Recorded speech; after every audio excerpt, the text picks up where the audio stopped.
Box FM पर आज हमारे साथ जुड़ रहे हैं एक बहुत ही खास मेहमान, डॉक्टर रामावतार शर्मा, जो एक जाने माने जनरल फिजिशियन और सर्जन हैं। डॉक्टर शर्मा हमारे शो में एक अत्यंत महत्वपूर्ण और संवेदनशील विषय जिस मरने से जग डरे मेरो मन आनंद, मृत्यु भय पर एक जीवंत चर्चा करेंगे। ये बातचीत न केवल मृत्यु के बारे में हमारी समझ को गहरा करेगी, बल्कि हमें जीवन के असली अर्थ और महत्व पर भी विचार करने के लिए प्रेरित करेगी। तो बने रहिए हमारे साथ और जोरदार तालियों से स्वागत कीजिए डॉक्टर रामावतार शर्मा का, क्योंकि ये चर्चा आपकी सोच और दृष्टिकोण को बदल सकती है। स्वागत है सर बॉक्स एफएम पर आपका। हाँ जी, नमस्ते। आज का हमारा टॉपिक है जिस मरने से जग डरे मेरो मन आनंद। पहले तो इसका मतलब समझाइए सर। देखिए, ये एक कबीर का एक दोहा है। जिस मरने से जग डरे मेरो मन आनंद, कब मरियो कब भेंटियो पूर्ण परमानंद। कबीर एक दार्शनिक थे, बड़े दार्शनिक, और जो स्थान उनको मिलना चाहिए था वो स्थान अनफॉर्चुनेटली मिला नहीं है, क्योंकि इस दोहे के शुरू में एक और दोहा उन्होंने इससे भी गजब का लिखा है। उसको समझोगे तो फिर आप इस दोहे को भी समझ जाओगे। मरते मरते जग मुआ, बहुर न किया विचार, एक सयानी आपुने पर बस मुआ संसार। कबीर कहते हैं कि इस धरती पे हजारों करोड़ों लोग मर गए, लेकिन किसी ने भी विचार नहीं किया कि हम क्यों मरते हैं, मृत्यु है क्या। एक सयानी आपने, मैं जानता हूं कि मैं क्यों मरूंगा। मैं सयाना हो गया, मैं इस बारे में समझदार हो गया, मैंने ये बात समझ ली कि मैं क्यों मरूंगा और मैं उसकी वजह जानता हूं। लेकिन लोग कहते हैं कि हम अपनी वजह से नहीं मरे, हम किसी और वजह से मरे। पर बस मुआ संसार, हमें किसी और ने मार दिया, बीमारी ने मार दिया, एक्सीडेंट ने मार दिया। इस बारे में मैं अपने जीवन की भी एक घटना सुनाना चाहूँगा। जब मैं करीब 13 से 15 साल की मेरी उम्र रही होगी, तो मैं अपनी मझली बहन के यहाँ गया। 2 महीने की छुट्टियाँ थी स्कूल की। उनकी बैठक में, जो बार चौक होती है उसकी बैठक थी, उसमें 3 किताब पढ़ी थी। मैंने वो तीनों किताब पढ़ी। वो किताबें थी रामायण, महाभारत और गीता। जो ही मैंने वो किताब फिनिश की तो आप बिलीव नहीं करेंगे, उस उम्र से में मेरा मृत्यु भय 0 हो गया, जो आज तक वैसे स्थित है जी। क्योंकि मुझे तब एहसास हुआ, क्योंकि मेरे को किसी ने ट्यूटर नहीं किया, किसी दूसरे ने मेरे को पोल्यूट नहीं किया, आप कह सकते हो, एडल्ट्रेशन नहीं हुआ मेरे थॉट में। तो ये लगा कि धरती पे मृत्यु का एकमात्र जो कारण होता है वो है जन्म लेना। आप जो जन्म लेते हो, मृत्यु का एकमात्र कारण ये है। फिर बाकी जो हैं उसके तरीके होते हैं। अब होता क्या है कि हमें उन तरीकों को समझना है, जो मेथड्स ऑफ डेथ है उसको समझना है। मृत्यु तो आपकी अपनी है, इसलिए तो कारण है। मुझे लगता है डॉक्टर रामावतार शर्मा, क्योंकि आप डॉक्टर हैं, प्रतिदिन मृत्यु को बहुत नज़दीक से देखते हैं, तो आपको मृत्यु का भय नहीं है। और बचपन से भी आपने धार्मिक किताबें पढ़ी, तो मृत्यु आपसे निकल गई। मृत्यु हम लोगों के लिए तो, क्योंकि कोरोना के बाद से मृत्यु का भय बड़ा मतलब भयंकर रूप से समाज में आया, जब हमने आसपास लोगों को अकाल मृत्यु में जाते हुए देखा। मृत्यु की मुझे वाजपेयी जी की एक बहुत अच्छी कविता याद है। बिल्कुल सर, बिल्कुल।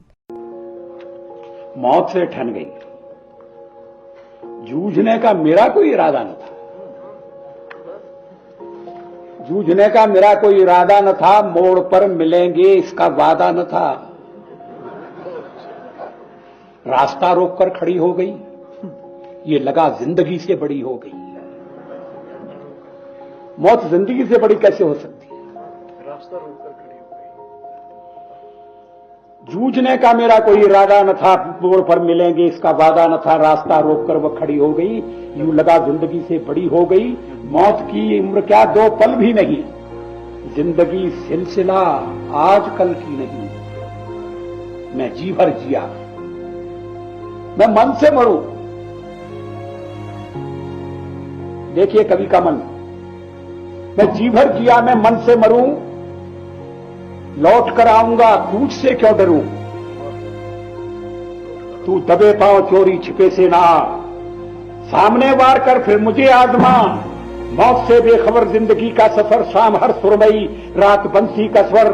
बात ऐसी नहीं कि कोई गम ही नहीं, बात ऐसी नहीं कि कोई गम ही नहीं। दर्द अपने पराये कुछ कम भी नहीं। प्यार इतना परायों से मुझको मिला, ना अपनों से बाकी है कोई गिला। हर चुनौती से दो हाथ मैंने किए, आंधियों में जलाए हैं पुश्ते दिए। टूटे हुए सपने की सुने कौन सिसकी, टूटे हुए सपने की सुने कौन सिसकी। अंतर को चीर व्यथा पलकों पर ठिठकी। हार नहीं मानूंगा रार नहीं ठानूंगा, काल के कपाल पर लिखता मिटाता हूँ, गीत नया गाता हूँ, गीत नया गाता हूँ।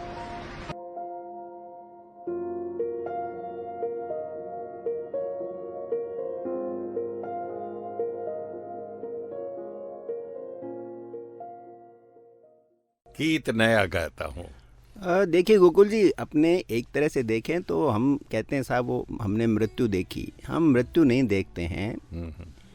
टेक्निकली देखें तो हम जिंदगी का बिखराव देखते हैं जी। मृत्यु नहीं होती है, जिंदगी चली जाती है, जिंदगी का जाना देखते हैं। Absence of life is death. मृत्यु अपने आप में कोई चीज होती नहीं है, घटित नहीं होती है, जिंदगी आपके हाथ से निकल जाती है। एक शायर ने कहा है, मौत का एक दिन मुयस्सर है, नींद क्यों रात भर नहीं आती। मुझे लगता है आजकल के ज़माने में जब हम बहुत सारे अपने नज़दीकी लोगों का देखते हैं, कोई 16 साल की उम्र में ख़त्म हो गया, कोई 25 में ख़त्म हो गया, कोई जिम में एक्सरसाइज करते हुए ख़त्म हो गया। एक्सीडेंट्स तो पहले भी होते थे, आज भी होते हैं। इस तरह की जो अचानक मृत्युएं देखने लगे, और सोशल मीडिया के कारण बहुत ज़्यादा उसका हम पर प्रभाव भी पड़ता है। एक डॉक्टर होने के नाते आप मृत्यु को कैसे देखते हैं? आप एक शायर भी हैं और एक डॉक्टर भी हैं, दोनों चीज़ों का है। तो एक कवि हृदय से भी आप देखते हैं और एक डॉक्टर के रूप में भी देखते हैं। देखिए, एज ए डॉक्टर तो मैंने मौत को दो रूप में देखा है जी। एक तो होती है सडन डेथ, यकाएक मृत्यु होती है। कहीं एक्सीडेंट हो जाता है, किसी के गोली लग जाती है, किसी को चाकू घुसो देता है, ये सडन डेथ होती है। हार्ट अटैक में कहने को सडन डेथ होती है, या कई बार सीवियर इन्फेक्शन होता है तो आदमी 5-7 दिनों के अंदर ख़त्म हो जाता है। ये जो सडन डेथ होती है, इसमें मेडिकल साइंस ने काफ़ी बड़ी उपलब्धियां हासिल की हैं, और एक बड़ी संख्या में देखा गया है कि लोगों को आराम से इसमें बचाया जा सकता है। हमने कई बार देखा, गोली लग गई, चाकू लग गया, एक्सीडेंट में भी टाइमली यदि कोई पहुंच जाता है, ब्रेन में क्लोट निकाल के हम बचा लेते हैं। तो जो सडन डेथ है उसमें तो आज की जो साइंस है, मेडिकल साइंस, उसने बड़ा प्रोग्रेस किया है। इन्फेक्शन के अंदर तरह तरह के एंटीबायोटिक से बहुत लोग बच रहे हैं। जी जी, मिरेकल किया है। हाँ, वो एक तरह से मिरेकल हुआ है जी। लेकिन जो दीर्घकालीन मृत्यु होती है, उसमें मैं कहना चाहूँगा एज ए डॉक्टर, अरबों रुपए खर्च हो गए। सारे पैथी वाले सोशल मीडिया पे आपको भरमाते रहते हैं कि हम ठीक कर देंगे, किडनी वालों को हम ठीक कर देंगे, हम आयुर्वेद से ठीक कर देंगे, पंचकर्म से कर देंगे, एलोपैथी से कर देंगे, नेचुरोपैथी से, और पता नहीं क्या क्या पैथीज आ गई हैं। वहाँ सफलता अभी शून्य ही मानूंगा। कोई सफलता नहीं मिली हमें।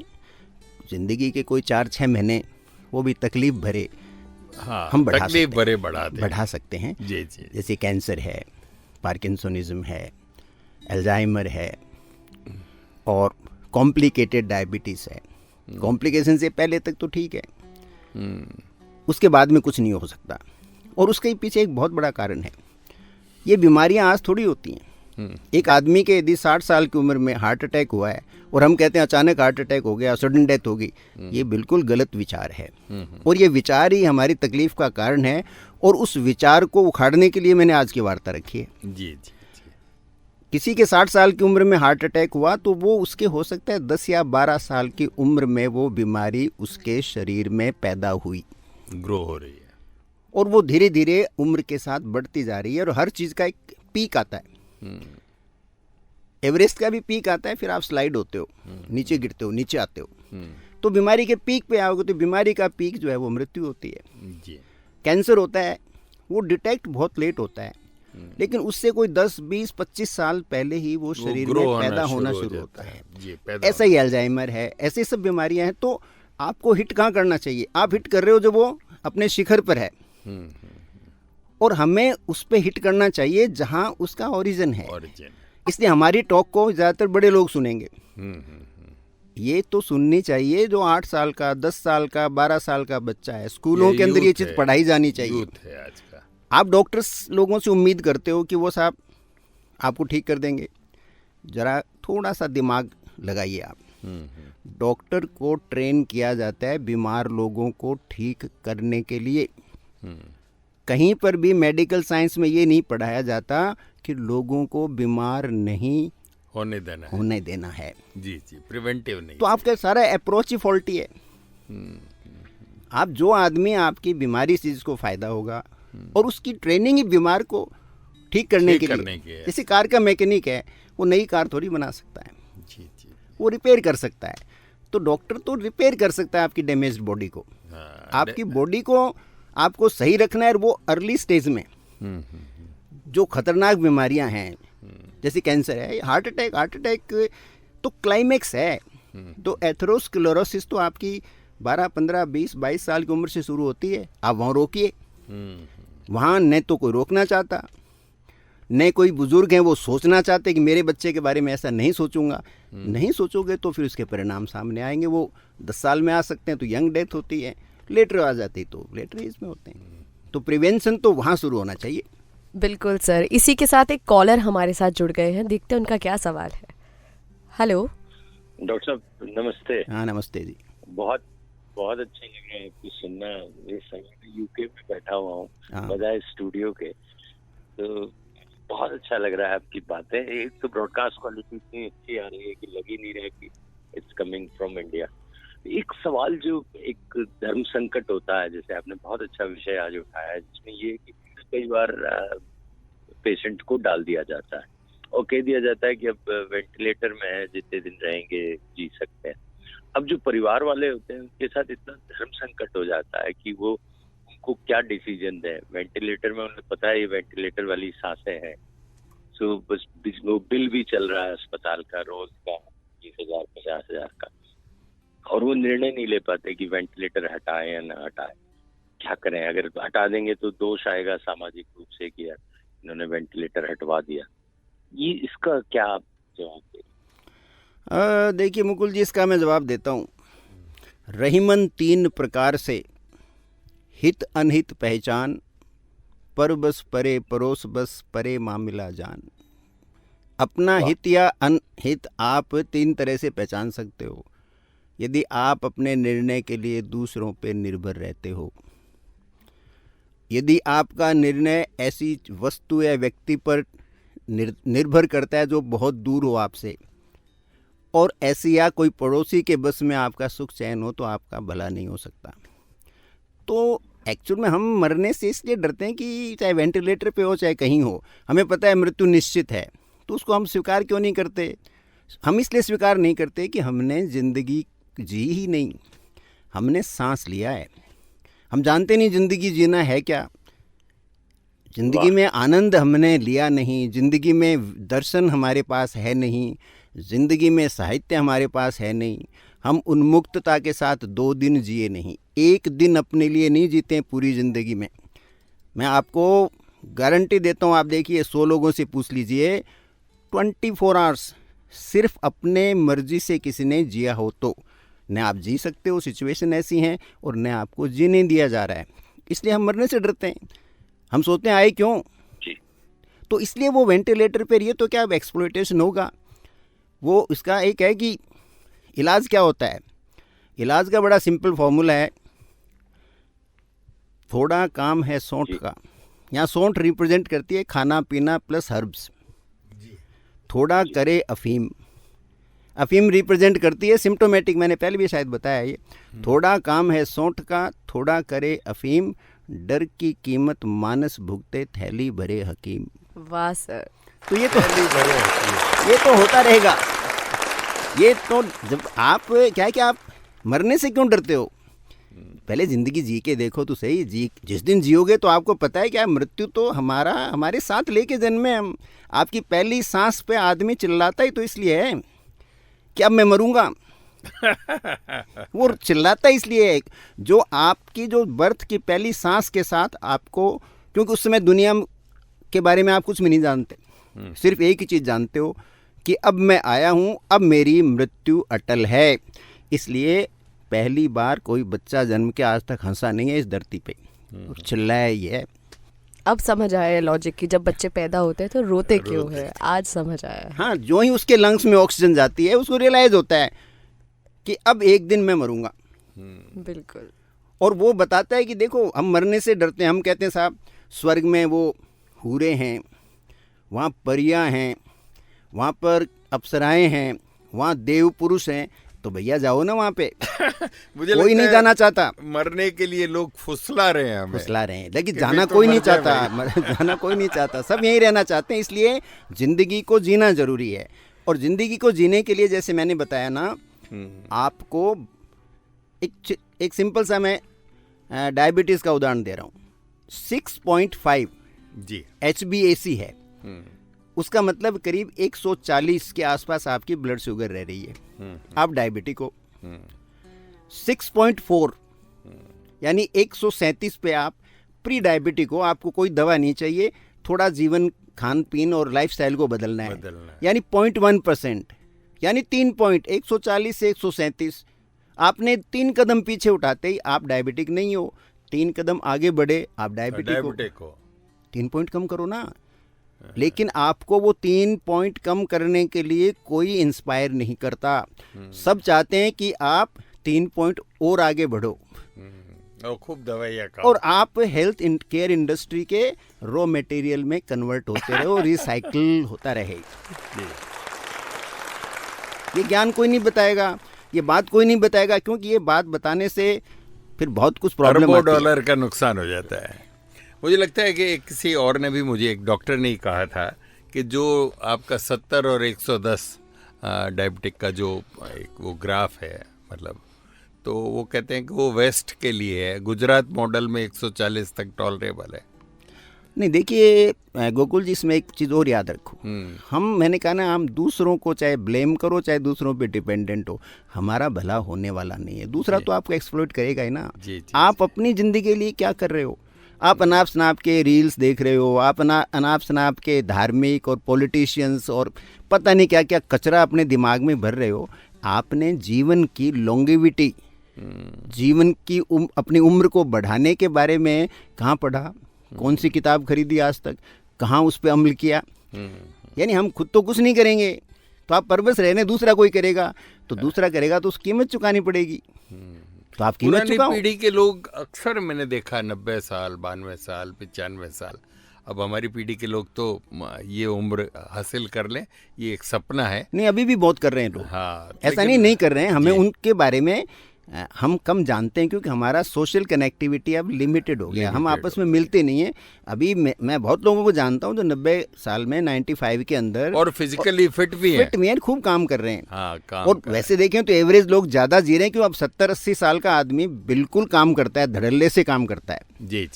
तो ऐसी बात नहीं है कि अच्छा है तो हम, लेकिन उनको हाईलाइट नहीं करते हैं, हम हाईलाइट मिजरी को करते हैं। तो मेरा कहने का मतलब, हमें 3 कदम पीछे चलो, आप डायबिटीज से फ्री हो। आप यदि 25-26 साल के हो, आप नई भाषा सीखिए, आप उत्साह वाले काम कीजिए, आप एनवायरनमेंट पे वर्क कीजिए, आप मिट्टी का काम कीजिए, आप अपने घर के हाउस होल्ड के छोटे छोटे काम कीजिए जिसमें क्रिएटिविटी हो, चाहे मेल हो चाहे फीमेल हो। कुकिंग सीखो, गपशप करना सीखो, लाइटर गेम्स, लूडो है, कैरम है, छोटे छोटे गेम खेलो। आपके अंदर क्रिएटिविटी आएगी, तो क्रिएटिविटी आएगी तो आपके ब्रेन के कनेक्शंस बिल्कुल एक्टिव रहेंगे, तो आपके अल्जाइमर नहीं होगा, आपके बहुत सारी चीज़, पार्किंसोनिज्म नहीं होगा, तो आपके जो एक्चुअल में क्या है कि 4 चीज़ें हैं जो हमें मारती हैं। दीर्घकालीन मृत्यु, अल्पकाल वो हो गया ना, सडन डेथ के कहो तो मैंने बता दिए। और जो लॉन्ग टर्म डेथ के जो मेजर कारण हैं उसमें एक तो आपका कार्डियोवास्कुलर सिस्टम है, जिसका एंड हार्ट अटैक या ब्रेन के अंदर हेमरेज होना होता है जी। तो एक तो ये बड़ा कारण है। तो ये आपको 20-25 साल की उम्र से या 15-16 साल की उम्र से मैं कहना चाहूँगा इसके बारे में जागरूकता होनी चाहिए, इसके प्रिवेंशन पे काम करना चाहिए। ऐसे एल्जाइमर और डिमेंशिया और पार्किंसोनिज्म एक वो न्यूरोवास्कुलर सिस्टम के हैं आपके, और एक डायबिटीज़ टाइप 2, टाइप 1 नहीं है, टाइप 2, क्यों, मेटाबॉलिक सिंड्रोम है। उसको सिर्फ डायबिटीज़ में सिकोड़ना भी गलत है, उसमें हाइपरटेंशन भी इंक्लूड होगा, उसमें यूरिक एसिड डिस्टर्बेंसेस भी होंगे, और उसके कई और मेटाबॉलिक छोटे छोटे हैं, लिपिड, आपका फैट मेटाबॉलिज्म है वो अफेक्टेड होता है। तो वो सभी पे आपको वर्क करना पड़ेगा, और कोई बहुत लंबा चौड़ा काम नहीं करना है, बहुत छोटे छोटे ट्वीक करना है। ये चीज़ खानी है, ये नहीं खानी है, खाने का ये टाइमिंग होना चाहिए, मेरा एक्सरसाइज का 15-20 मिनट का अपना स्केड्यूल होना चाहिए। वीक में एक दिन मैं रिलैक्स करूँगा, मैं अपनी ज़िंदगी में आनंद से जीऊँगा एक दिन। आप ये मैं आनंद से जीऊँगा एक दिन आपसे इसी को थोड़ा सा आपसे एलोबरेट कराना चाहूँगा, क्योंकि देखिए मुझे लगता है कि 70 और 72 तक, जैसे मैं मेरी ज़िंदगी को देखता हूँ, आप भी अपनी ज़िंदगी को देखते हैं, 70-72 तक संसार में आनंद था, गरीबी के साथ आनंद था। मतलब मेरे समाज में मैंने देखा कि खूब ठहाका मार के हंसते थे, खूब ग्रुप में साथ रहते थे, कभी अकेले नहीं रहे, 15, 10, 5 लोगों का ग्रुप रहता था। लेकिन जो संपन्नता धीरे धीरे आने लगी, हम एक बुद्धू बक्से के साथ सामने एडजस्ट होने लगे, और मुझे लगता है ठहाका मारे हुए तो मुझे कई साल हो गए। मतलब आपने जैसे कहा, एक दिन अपने मन से जीना वो भी मुश्किल है। नहीं तो वो देखिए, उसके लिए आपको कई चीज़ें छोड़नी पड़ेंगी। नहीं, आप क्यों इतने सामान को इकट्ठा कर रहे हो, क्या करोगे उसका, जी, क्यों उसके पीछे भाग रहे हो? अच्छा, प्रॉफिट एंड लॉसेस सब होते रहते हैं, धन के पीछे हम पागल हुए रहते हैं, शादियों में हजारों करोड़ खर्च कर रहे हैं, और उसकी परिणति क्या हो गई हम सब जानते हैं। 6 महीने में तलाक होता है। फिर अंदर क्या है कि घुटन कितनी है और कितना कुछ है, वो कोई हैप्पीनेस की गारंटी नहीं है। आपने शादी में 1000 करोड़ रुपए खर्च कर दिए, 5000 करोड़ खर्च कर दिए, क्या हैप्पीनेस मिलेगी क्या? उस गारंटी थोड़ी है। तो वो शो ऑफ की जरूरत क्या है, उसका इम्पैक्ट सारी सोसाइटी पे आता है। और ये सब एब्सर्ड चीज़ें हैं, इनका जब हम सोशली बाइकआउट नहीं करेंगे तो चीज़ें और पनपेंगी, आपके अंदर और कॉम्प्लेक्सेस पैदा होंगे। चीज़ों को नकारना, अनदेखा करना आप सीखो। जिस दिन आपने नकारना सीख लिया, चीज़ों को अनदेखा करना शुरू कर दिया, तो आपकी ज़िंदगी तो लाइटर होगी ना।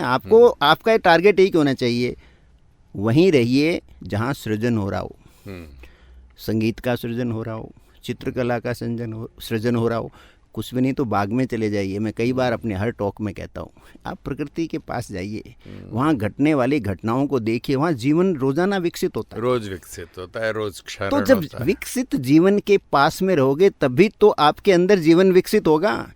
आप मुर्दा दीवारों में पड़े रहोगे तो जीवन कैसे विकसित होगा आपका? तो आपके अंदर से जीवन, समय के साथ जीवन है वो आपके से दूर भागेगा। और जिसको हम मृत्यु कहते हैं, उसके बारे में एक बार फिर कबीर को लाना चाहूँगा। जी। मरते मरते जग मुआ, बहुरी ने किया विचार, एक सयानी आपनी पर बस मुआ संसार। और दूसरी उसके लाइन में, एक लाइन में और कहता है कि जो अपने टॉपिक में आ रहे हैं कि मरिए तो मर जाइए, छूटो परो जंजार, ऐसो मरनो का मरो दिन में 100 बार। हाँ, दिन में 100।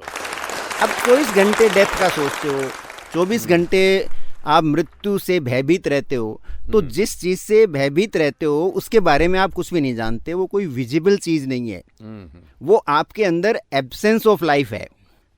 और आप मेडिकल साइंस में यदि जाते हो, हम सांस लेने को क्या कहते हैं? Inspiration, in spirit, spirit goes in, यानी life goes in, and expiration, life goes out. So with each inspiration you expire. तो हम हर सांस के साथ मरते हैं। जो सांस अंदर जाएगी अगली सांस बाहर आएगी, लेकिन उससे अगली सांस अंदर जाएगी कि नहीं आ जाएगी हमें पता नहीं है। इसलिए लाइफ का एक आपको पर्पस ढूंढना होगा। लाइफ को में आपको एक सिस्टम डेवलप करना पड़ेगा। और आपका टारगेट क्या होना चाहिए? मृत्यु के बारे में नहीं होना चाहिए, लॉन्गेविटी के बारे में होना चाहिए। जीवन को बढ़ाने की तरफ आपके प्रयास होने चाहिए, मृत्यु से बचने का कोई प्रयास मत कीजिए। और जीवन बढ़ाने के प्रयास में 3-4 चीज़ें आती हैं।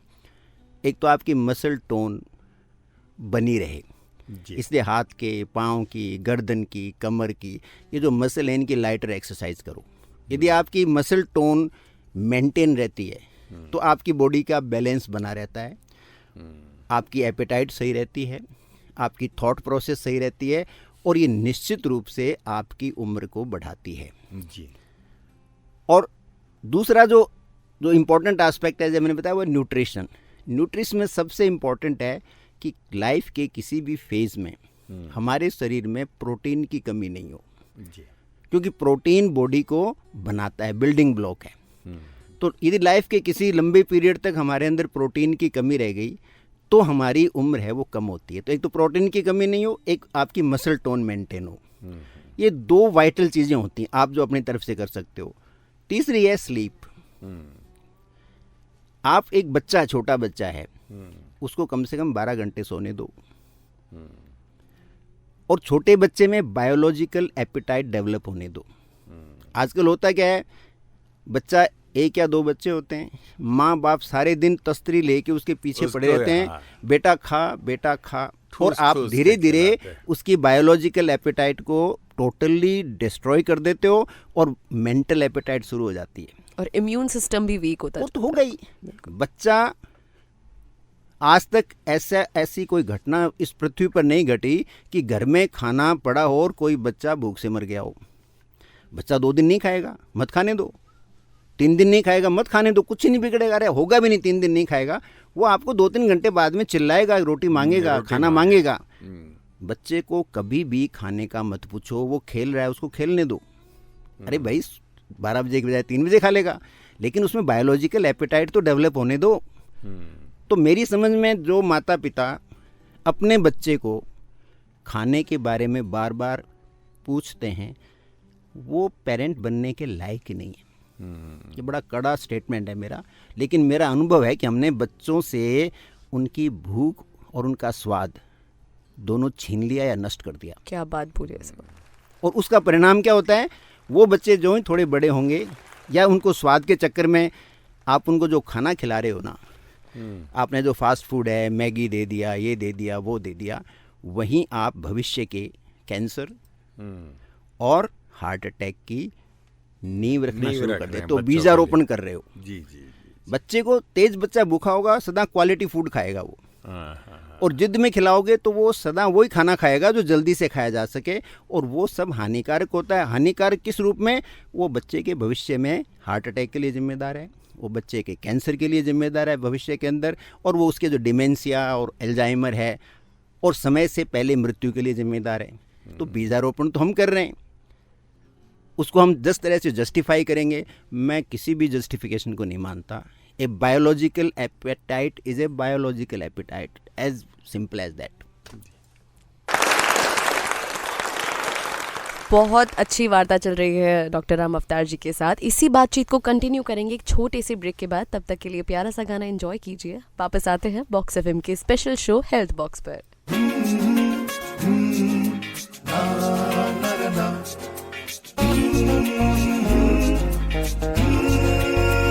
छोड़ो सनम काहे का गम, हंसते रहो खिलते रहो।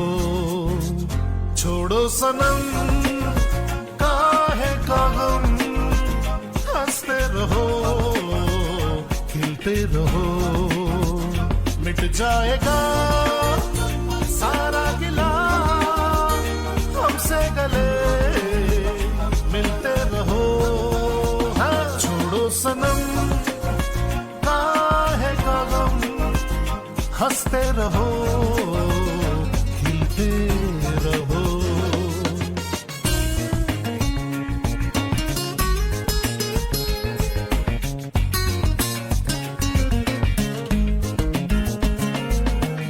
मुस्कुराती हसीन आंखों से देखो देखो, समा बदलता है कैसे। जाने जहां चेहरे की रंगत खिल जाती है ऐसे, मुस्कुराती हसीन आंखों से देखो देखो समा बदलता है कैसे, जाने जहां चेहरे की रंगत खिल जाती है ऐसे। आई, आई, आई,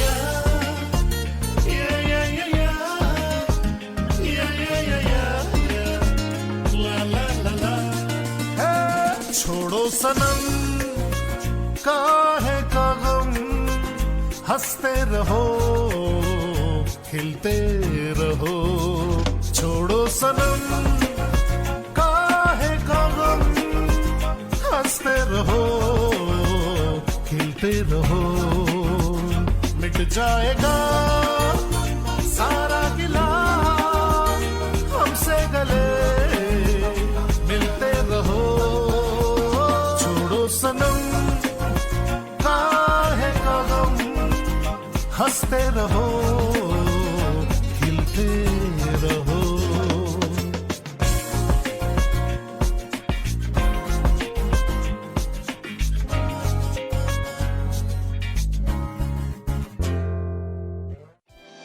अभी जो ट्रैक आपने सुना ये था अमित बिश्नोई की आवाज में। स्वागत है आप सभी का फिर से एक बार बॉक्स एफएम के स्पेशल शो हेल्थ बॉक्स में, जहां हमारे साथ है डॉक्टर राम अवतार शर्मा जी, जो आज बहुत ही इंपॉर्टेंट टॉपिक पे आज बात कर रहे हैं। हम सब के लिए एडवाइस है, लाइफ एडवाइस है, इसे सुन लीजिए, बिल्कुल मिस मत कीजिए। मुझे लगता है डॉक्टर साहब आपने बहुत अच्छी बात कही है, और मौत है एक लफ्ज बेमानी जिसको मारा हयात ने मारा। मुझे लगता है जिंदगी हमें मारती है, और आपने दो बिंदु उठाए। मुझे लगता है एक तो वृद्ध लोगों के लिए थोड़ा जीवन में आनंद लाएं, जो अभी जो पीढ़ी 50 से ऊपर जा रही है, अपना मसल टोन बनाए रखें। मुझे लगता है इसको भी विस्तार से हम जानने की कोशिश करें। एंड प्रोटीन इनटेक, हाँ, एंड प्रोटीन इनटेक, क्योंकि देखिए आज दो ही बच्चों की बहुत बड़ी समस्या है, जैसे आपने बताया कि रॉन्ग फूड हैबिट्स हैं, हम बायोलॉजिकल साइकिल को नहीं मानते है ना, उसकी स्लीप साइकिल को नहीं मानते, तो लेट नाइट तक टीवी देखेंगे, माँ बाप देखेंगे तो बच्चा भी देखेगा। तो आप सबसे, क्योंकि जो पीढ़ी आज मैच्योर हो गई, उससे ज़्यादा चिंता हमें उस पीढ़ी की करनी चाहिए जो बच्चे हैं। तो बच्चों के लिए आप क्या कहना चाहेंगे? क्योंकि एक तो बहुत ज़्यादा इन्फॉर्मेशन का फ्लड है उनके ऊपर, है ना, आप समझिएगा स्कूलों के बहुत बड़े लंबे लंबे सिलेबस हैं, बहुत प्रेशर बच्चों को एजुकेशन का भी है, और माँ बाप जो आप कहते हैं ना कि फूड ठूसते रहते हैं। देखो बचपन तो हमने इस देश में समाप्ति कर दिया जी। घर के बाहर की गली गाड़ियों से भर गई, और एक तरह से घर से बाहर निकलना मौत का सामना करना जैसी बात हो गई है, चाहे बच्चों के लिए और बड़ों के लिए। बच्चों के लिए तो बिल्कुल ही है। हाँ। तो इस देश में बच्चे तो रहे ही नहीं जी, वो छोटे बूढ़े हैं, छोटे बूढ़े हैं, क्योंकि उनके विचार, उनके जो बचपना। अच्छा, बच्चा क्या है कि शरारत करेगा तो आप उसको मिलिट्री की तरह डिसिप्लिन में लाने की कोशिश करते हो। 3 साल के बच्चे को आप सुबह सुबह खड़े होके देखिए, ऑटो के अंदर ऐसे भरे जाते हैं जैसे कोई गेहूं की बोरी भरी हो, और वो बच्चे आंख मसलते हुए आप सुबह उनको 7 बजे स्कूल भेज देते हो।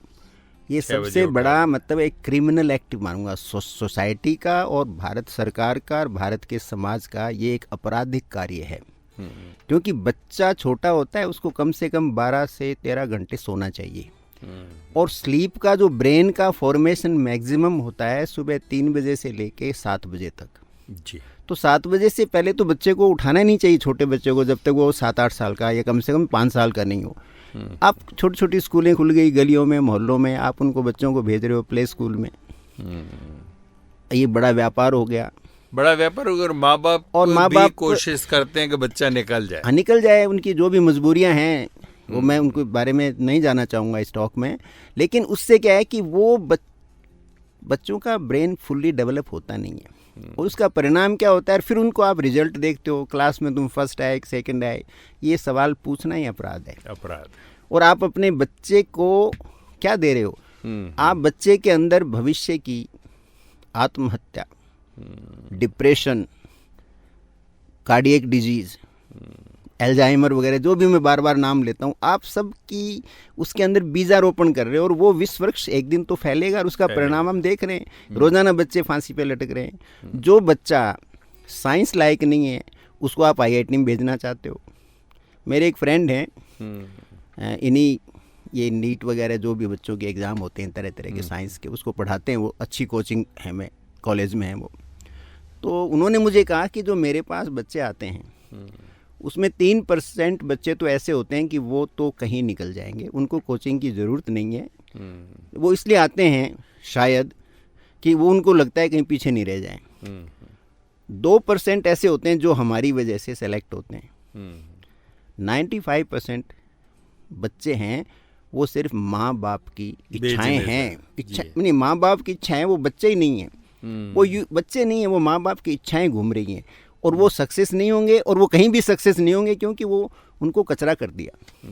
ये जरूरी थोड़ी है बच्चा IIT के अंदर क्या होता है, IIT से इंजीनियर बन के आता है, बाद में स्टॉक एनालिस्ट बनता है, बाद में वो बैंक में जॉब करता है, डॉक्टर बन के और फिर IAS बनता है। IAS बन जाते हैं, वो तो फिर भी कम है डॉक्टर में तो। लेकिन इंजीनियरिंग की साइड में आप जाओगे तो most of the engineers electrical में इंजीनियरिंग करके आता है, बाद में फॉरेस्ट सर्विस में जाता है या बैंकिंग में, मोस्टली बैंकिंग में जाते हैं। और अमेरिका वगैरह में जाओगे तो एरोनॉटिकल इंजीनियर है, वो स्टॉक ब्रोकर बना हुआ है। तो क्यों प्रेशर डालते हो इतना? एक अच्छा इंसान बनाओ, कैपेबल इंसान बनाओ, स्किलफुल बनाओ, वो अपना रास्ता ढूंढ लेगा। देखिए, इंसान की बड़ी खासियत होती है, यदि आप नेचुरल तरीके से कोई इंसान ग्रो होता है अपने ही दम पे, तो वो इंसान ऐसा होता है कि हम तो दरिया हैं, हमें अपना हुनर मालूम है, जिस तरफ भी चल पड़े खुद रास्ता हो जाएगा, खुद रास्ता हो जाएगा। वो अपना रास्ता खुद बनाता है। तो बच्चों से, और इंडिया में देखिए, आप एक बड़ा आश्चर्य होगा आपको, इंडिया की सबसे खूबसूरत जो स्टेट है सिक्किम मानते हैं जी। आपको अचंभा होगा कि सिक्किम में इंडिया की पर लाख पॉपुलेशन को देखें सबसे ज़्यादा आत्महत्याएं होती हैं। It is a suicide capital of India, Sikkim. कोई मान नहीं सकता वहाँ जाके। वो कारण है, वो फूड हैबिट है, औरतें काम करती हैं, बच्चे छोटे बचपन के अंदर ही अल्कोहल प्लस और क्या वीड्स वगैरह बहुत मिलती हैं वहाँ पे तरह तरह की, और टूरिस्ट बहुत आते हैं, उनसे पता नहीं वो क्या होता है क्या नहीं होता है। पूरी स्टडी इंडिया में अनफॉर्चुनेटली हुई नहीं, लेकिन मैक्सिमम वहाँ कोई ऐसा घर नहीं है जिसमें पिछले 10 साल में किसी न किसी एक व्यक्ति ने आत्महत्या नहीं की हो। तो इनकी रूट है ना, वो बचपन में शुरू होती है, चाइल्डहुड में। और जो भी दीर्घकालीन बीमारियां हैं जिनका हमारे पास इलाज अभी है नहीं, और मेरा व्यक्तिगत अनुभव और जो थोड़ा बहुत ज्ञान मेरे पास है उसके हिसाब से अगले 100 साल में इनका कोई इलाज नहीं ढूंढने वाला है। आप बड़ी बड़ी बातें करो, डायबिटीज़ का क्योर नियर फ्यूचर में नहीं है, कैंसर का क्योर नियर फ्यूचर में नहीं है, Alzheimer, parkinsonism, dementia, cerebrovascular, cardiovascular, इनका कोई भी इलाज अगले 100 साल में 200 साल में नहीं निकलने वाला है। तो हमें लॉन्गेविटी के लिए अपने बच्चों पे, हमसे गलती हो गई, हम तो 2-3 काम कर सकते हैं जो मैंने बताया आपको, आपने जो रिपीट किया कि मसल टोन डेवलप कर लो, प्रोटीन इंटेक रखो, शरीर को एक्टिव रखो, सोशली कम्युनिकेट करो। अरे अपने बच्चों की तरफ देखो, उनको प्राइमरी ये चीज़ बताओ। आप ये मान के चलो कि मैं मेरे बच्चों में ये 4 जो खतरनाक बीमारियां हैं, जो सिस्टम 4 हैं, इनको कैसे उनके शरीर में नहीं जाने दूं, तो उससे उनकी उम्र बढ़ेगी। आप मौत से मत डरिए, लॉन्गेविटी के लिए, लंबी उम्र के लिए प्रयास कीजिए। मौत अपना काम करेगी, करने दो, क्योंकि उसका किसी को पता नहीं है। आपने जैसे कहा ना कि साहब वो लाइफ टाइम कैसे पता चलेगा, मालूम नहीं किस मंजिल पर सांसों का खजाना लुट जाए, क्या सोच के तुम हिस्सा मांगो, क्या सोच के मैं इकरार करूं। वाह, कोई नहीं बता पाएगा। और मेडिकल साइंस से आप उम्मीद मत कीजिए कि वो आपकी इस मामले में हेल्प करेगी, क्योंकि वो बेसिकली उनको ब्लेम भी नहीं किया जा सकता, वो तो सिक पीपल की देखभाल के लिए ट्रेन किए जाते हैं। आप हेल्दी हो, हेल्थ को कैसे मेंटेन करना है उसकी सबसे बड़ी जागरूकता और जिम्मेदारी आप में होनी चाहिए। किसी ने कहा था अभी जब कोरोना का बहुत समय चला था, तो किसी ने कहा कि हमारे पीढ़ी को खान पान जो हमारी दादी नानी करती थी वो अपनाना चाहिए, तो शायद हम बहुत सारी जो लाइफस्टाइल डिजीज़ से बच सकते हैं। देखिए, खान पान तो सिंपल चीज़ है। दादी नानी हो चाहे आज हो, ऐसा दादी नानी का कितने लोगों ने खाया होगा, कितनों को याद है। मोटी चीज़ है, कोर्स फूड होना चाहिए, रिफाइंड फूड कम होना चाहिए। जितना कोर्स फूड होगा, मिलेट्स होंगी हैं, और जो सब्जियां आपको बहुत देखने में ऐसी डिलीशियस नहीं लगेंगी, वो खाने की कोशिश करो। ग्रीन लीफी वेजिटेबल्स हैं, खुद ग्रो करो या ऐसा सोर्सिंग करो, या लोगों को एनकरेज करो। किसान को, भाई आप है ना महंगा मोबाइल खरीद रहे हो तो थोड़ी महंगी ऑर्गेनिक सब्जी क्यों नहीं खरीद रहे हो? थोड़ा उस तरफ आप किसानों को थोड़ा बहुत है ना, उनके खेतों में जाओ, वहाँ से लेके आओ। आप घूम रहे हो इधर उधर, वहाँ उन मंदिरों में भीड़ मचा रहे हो, मस्जिद गुरुद्वारों में भीड़ मचा रहे हो, चारों तरफ जा रहे हो ना। जी। तो खेत तक क्यों नहीं जाओ? और खेत जाओ तो कौन सी गाड़ी लेके क्यों जाओ? साइकिल लेके जाओ ना। तो आपकी फिजिकल एक्सरसाइज भी होगी। फार्मर को थोड़ा 5 पैसे एक्स्ट्रा दो, वो आपको धीरे धीरे उसको एनकरेज करो कि वो और केमिकल्स का यूज़ कम करे, और उसको पैसा मिलेगा तो वो कम करेगा। ऐसी बात नहीं है कोई। तो हम उधर एफर्ट ही नहीं कर रहे हैं, उसको 5 रुपये देने हमें पसंद नहीं है। और इधर आप जब अस्पतालों में जाते हो तो एक दिन के 40,000 50,000 तो आपका यदि ब्लड शुगर भी थोड़ा ड्रॉप हो गया और एक दिन भर्ती हो गए तो 40,000 का बिल तैयार है, और आप देते हो, चिल्लाते रहते हो लेकिन देते हो।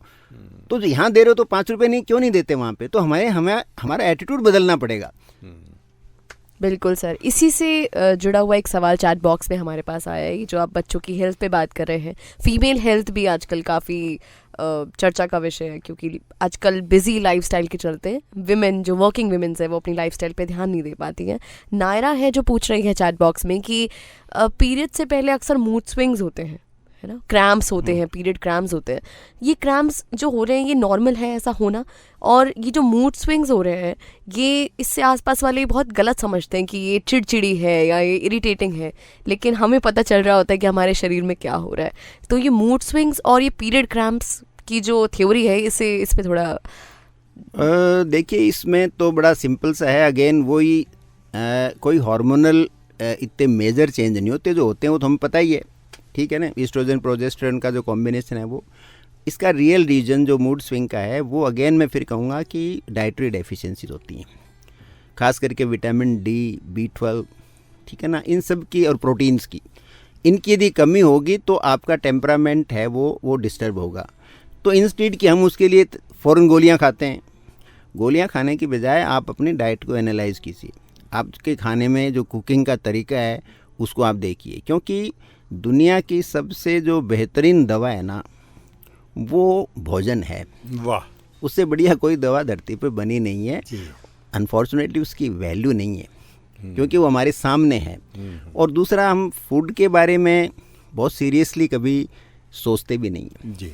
और सारी ज़िंदगी खाना खाते हैं, और क्या खाना चाहिए इसके लिए रात दिन छोटे छोटे जो फर्जी से वीडियोस आते हैं वो देख करके हम प्रयोग करते रहते हैं, जिनके पीछे कोई आधार नहीं होता है।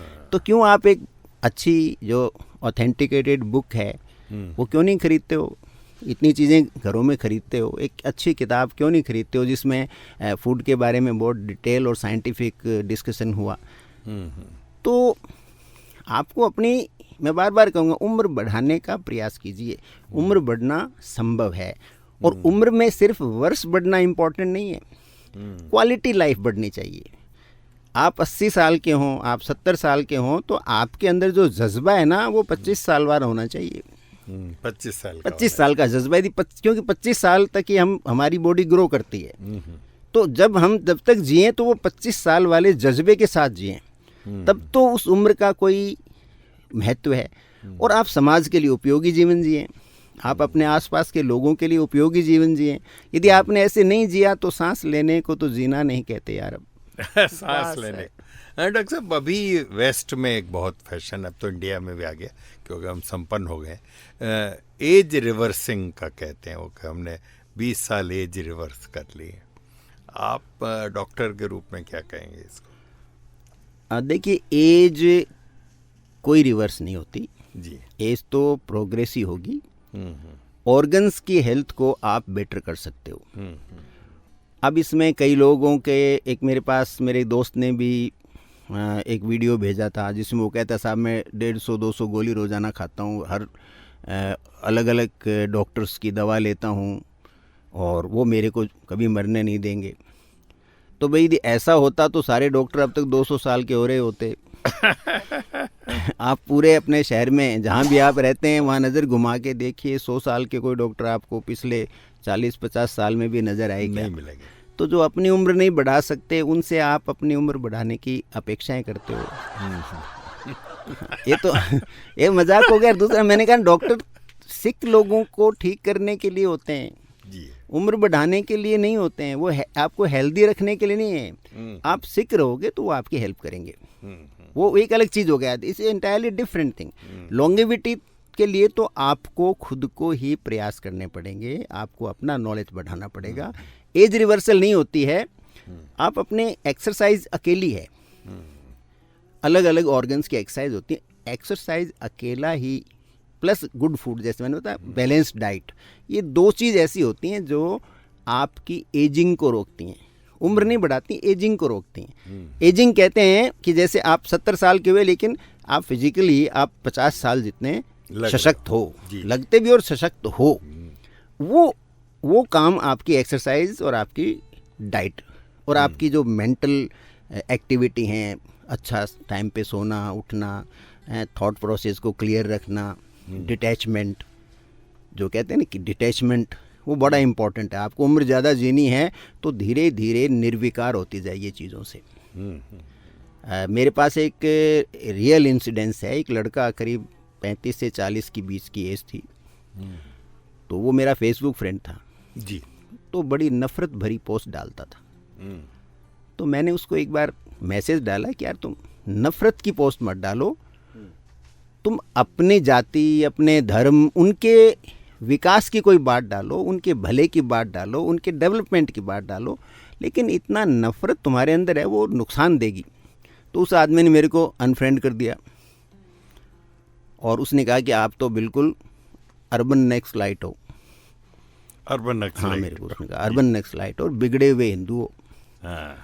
एनीवे 4 महीने बाद में वो उसकी एक बार फोटो छप गई फेसबुक में कि साहब सडन हार्ट अटैक हुआ and died in heart attack. तो मैं डायरेक्ट रिलेट तो एज ए डॉक्टर नहीं करूँगा क्योंकि मेरे पास प्रूफ नहीं है, कोई स्टडी नहीं है, लेकिन मैंने कई जगह देखा है कि आपके एक्सट्रीम ओपिनियन होते हैं ना, वो आपको मानसिक रूप से हर समय अशांत रखते हैं। तो अशांति से आपके ऑर्गन्स में इन्फ्लेमेशन, प्रज्वलन होता रहता है, तो उससे अंगों में एक सूजन बनी रहती है। और ऐसा माना जाता है कि अंगों में यदि सूजन होती है तो धीरे धीरे आपकी कोशिकाएं हैं वो मरने लग जाती हैं और मृत कोशिकाओं का ढेर लग जाता है।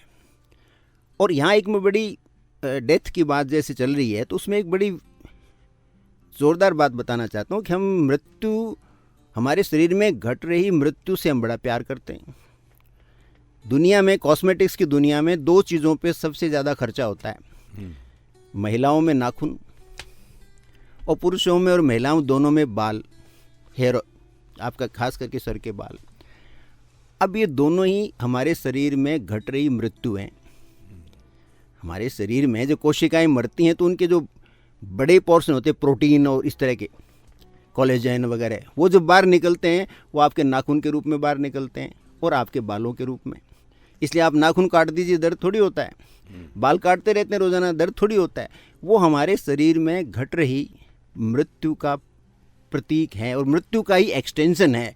बचपन से जितने निकलते हैं ना, जैसे बच्चों में बाल जल्दी से बढ़ रहे हैं तो उसकी उम्र बढ़ती है, उम्र बढ़ती है तो उसके अंदर जो मृत्यु है वो भी बढ़ रही है, वो इस रूप में आपके सामने आ रही है।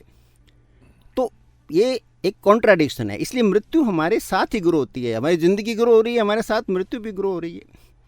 वो जितनी तेज़ी से ग्रो होगी, इसलिए देखिए यूथ के अंदर आपके नाखून भी जल्दी बढ़ते हैं, आपके बाल भी बढ़ते हैं, और जो ही आप 50-55 को पार करते हो तो आप में जीवन भी कम बढ़ रहा है, तो आपके बाल भी धीरे धीरे उड़ने लग जाते हैं, ग्रे हो जाते हैं। नाखून जो पहले आप 7वें दिन काटते थे वो 15 दिन में काटते हो, उनकी ग्रोथ कम हो जाती है। तो दे आर ग्रोइंग टुगेदर। ये 2 पहलू ही हैं जीवन मृत्यु, जीवन का जो डार्कर साइड है। तो इसलिए जीवन के पीछे बैठी, इसलिए उसे मत घबराइए। आपका एकमात्र टारगेट जीवन को बढ़ाना होना चाहिए। डॉक्टर साहब, थोड़ी सी दर्शन की बात है, लेकिन आपने कहा डिटैचमेंट होना चाहिए, क्योंकि आपने कहा डिटैचमेंट के बिना आप लंबी उम्र नहीं जी सकते। थोड़ा सा इस पे और प्रकाश डालेंगे। देखिए, ये भी वो भी और भी एक ही है बस रोग, भाग रही हैं वस्तुएं, दौड़ रहे हैं लोग। तो आप कितना कुछ पाना चाहते हो जिंदगी में, कितना, क्यों, क्या करोगे? आप थोड़ा ठहरिए, थोड़ा बैठिए, थोड़ा आप चीज़ों की मस्ती देखिए। आप सोचिए। अभी मैं मेरे जो प्रोजेक्ट है पेड़ लगाने वाला, मैं अपने गांव गया। बरसात के तेज़ बारिश का दिन था जी, और शाम को बारिश बंद हो गई जी।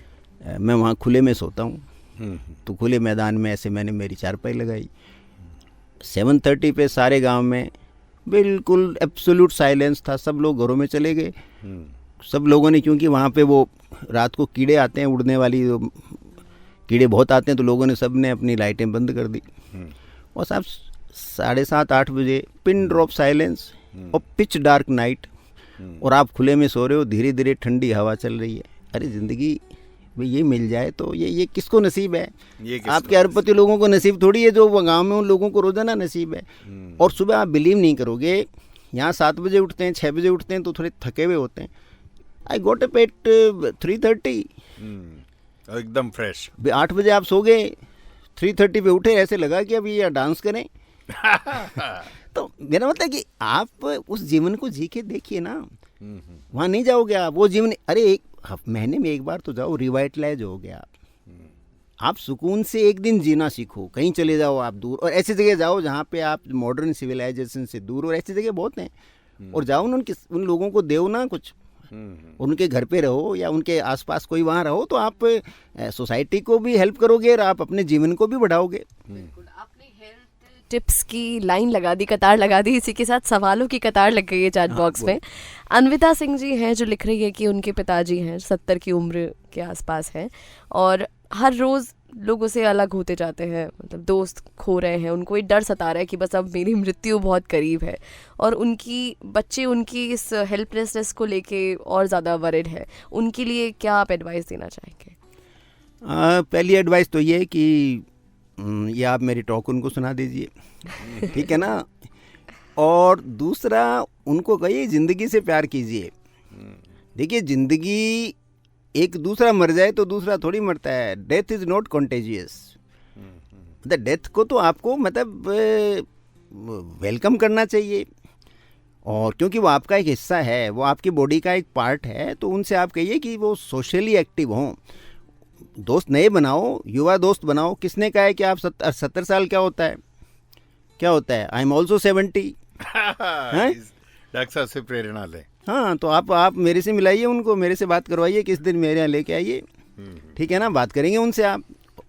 ऐसे ही कृतिका जी ने अपना सवाल भेजा है कि आजकल रिलेशनशिप के ट्रॉमास की वजह से बहुत लोग सुसाइड कर लेते हैं, तो उसको कैसे ओवरकम किया जाए?